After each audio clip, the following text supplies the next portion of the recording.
Good evening from our CBS newsroom in New York on this, the first broadcast of network television's first daily half-hour news program. And that's the way it is.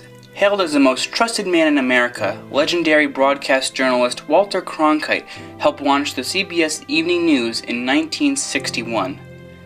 At the time, the broadcast was only 15 minutes long, but Cronkite wanted the networks to be responsible citizens, to take the news more seriously, to devote more time and more funds to news, whether that commitment made them a profit or not.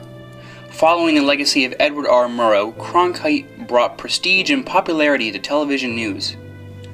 He was the man who told us that President Kennedy had been shot. The flash, apparently official, President Kennedy died at 1 p.m. Central Standard Time. Sitting behind the news desk, Cronkite continually updated the story.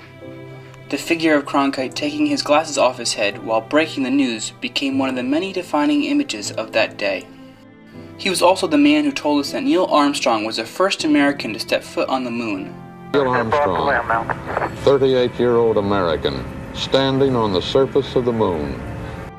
The Apollo 11 moon landing was not only a giant leap for mankind, it was a highlight of Cronkite's career due to his love for the space program. And he was the man who told us that we couldn't win the war in Vietnam. Cronkite visited the battlefields to witness the Tet Offensive firsthand. What he found was an unwinnable war. For it seems now more certain than ever that the bloody experience of Vietnam is to end in a stalemate. His reporting turned the public against the war, and weeks later President Johnson announced he wouldn't seek a second term.